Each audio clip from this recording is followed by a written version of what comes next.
Otep à tous, bien-aimés frères et sœurs.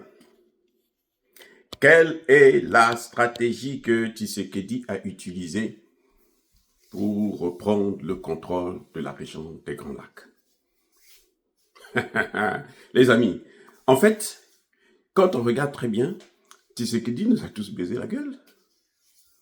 Il nous a, mais alors, il nous a tous eu. En tout cas pour la plupart. Ceux qui suivent un peu cette situation, qui ont pris des positions, comme nous autres, radicales, pour dire, mais Tshisekedi, il a entendu jouer. Il n'y a pas que le Rwanda, il y a aussi l'Ouganda, il y a aussi le Kenya. Tout le monde le sait. Il y a plus de 400 groupes terreau.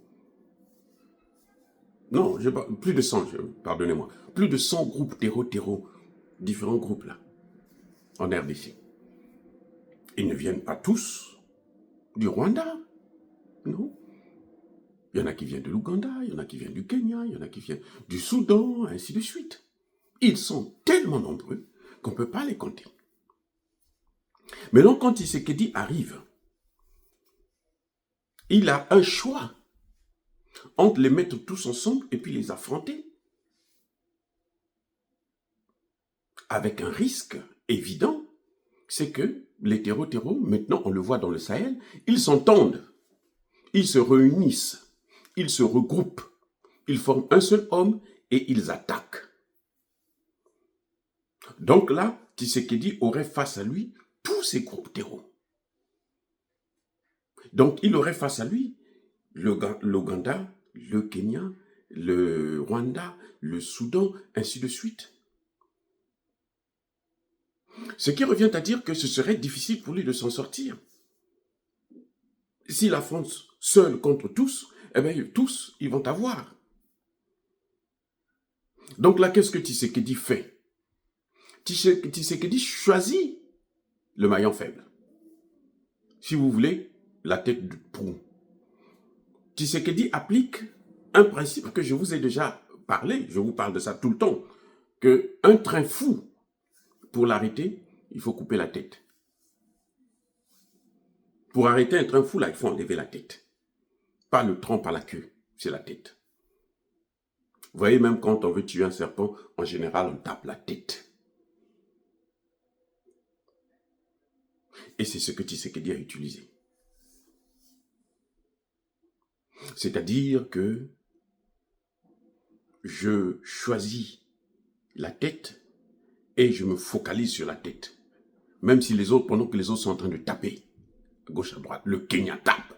Mais Ruto, surtout quand il est parti, comment vous appelez ça, aux États-Unis, quand Biden l'a fait asseoir sur le chaise, la chaise plutôt du président américain dans le bureau ovale, mais il s'est trouvé aux anges. Il s'est dit que non, il ne va plus mourir. C'est le paradis. Vous voyez les amis? C'est ça qui s'est passé exactement. Mais c'était grave.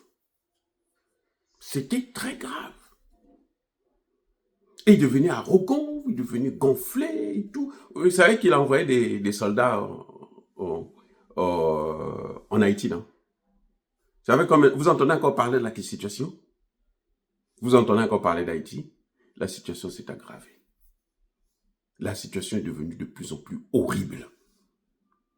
Donc, ils n'ont rien foutu là-bas. Parce que ce n'est pas des armées professionnelles. C'est des armées d'intérêt qui suivent les intérêts, qui protègent les intérêts occidentaux.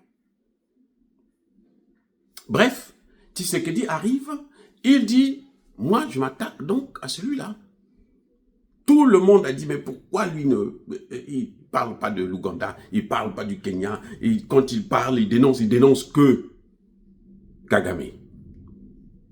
C'était un choix.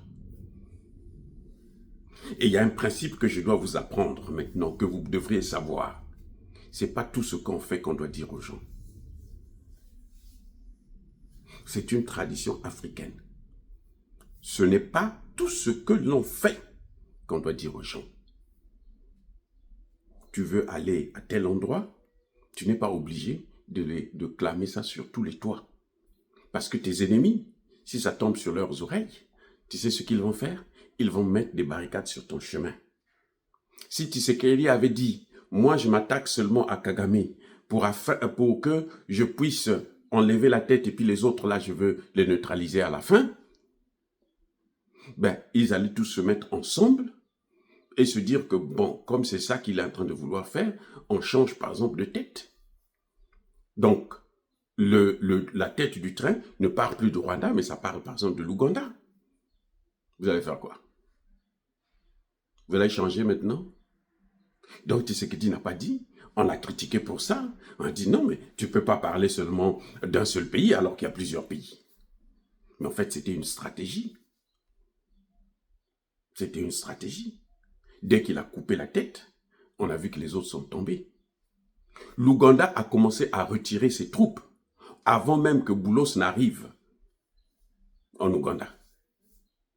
Avant même que Boulos n'arrive en RDC, l'Ouganda avait déjà commencé à retirer ses troupes.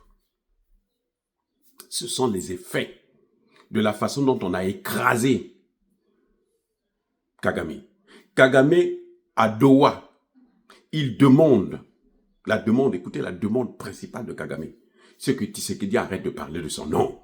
Parce que Tshisekedi a terni son image. Tshisekedi a détruit sa personnalité. Qu'il arrête de parler et lui va progressivement retirer ses troupes. Parce que Tshisekedi s'était focalisé que sur lui. Je veux taper sur celui-là. C'est la tête, non? Je veux taper sur la tête. Si j'écrase la tête des autres parties là, ce sera facile. Ils vont tomber comme un château de cartes. Et on a vu l'Ouganda, même le Kenya. Boulot, c'est parti là, il a dit attention, arrêtez. La région là, nous voulons investir, mais vous arrêtez. Vous retirez vos troupes, arrêtez ça avec ce jeu-là. Vous n'allez pas prendre une partie du territoire congolais. Fin de citation. C'est une stratégie qui a marché. Ça a bien marché. Nous, moi, j'aurais souhaité autre chose, mais bon, c'est celle qu'il a choisie et ça a marché. Il s'est focalisé sur Kagame et tous ceux qui soutenaient Kagame sont tombés avec lui. Y compris en Europe. Y compris Macron. Y compris en Afrique, autour du pays. Tous les chefs d'État qui soutenaient Kagame, aujourd'hui, mettent la tête, ont la tête entre les cuisses. Quand ils regardent, ils ne peuvent plus regarder Tshisekedi dans les yeux. Tous ceux qui disaient non, mais on ne peut pas gagner cette guerre par là. Les armes et tout, il faut seulement la négociation et tout. Ils ont la tête entre les cuisses. Tshisekedi n'a pas négocié avec Kagame. Il n'y a pas eu de négociation à Doha, c'est quoi? Tshisekedi est venu faire un acte de présence. Parce que ce que Kagame demande, Tshisekedi ne peut pas lui donner ça. Et ça ne dépend pas de lui. Tshisekedi ne peut pas nous demander à nous de nous taire, de ne plus parler, par exemple, de Kagame. Et cette stratégie-là a été la bonne, en tout cas pour le cas de la RDC. Ça ne veut pas dire que dans toutes les situations, dans tous les pays, il faut faire la même stratégie, non. Je dis, donc pour ce pays-là, cette stratégie a marché. Et il faut saluer ça. Les amis, soyez bénis, soyez abondamment bénis par le Dieu des Kémites et par nos ancêtres évangélisés. Dans la vie, parfois, il faut éviter. Quand vous voyez des gens unis, il faut éviter de les affronter directement. Choisissez le maillon faible. Choisissez la tête de proue. Quand vous arrivez à neutraliser cette tête-là, vous allez voir que les autres vont tomber avec. Qu'il en soit ainsi.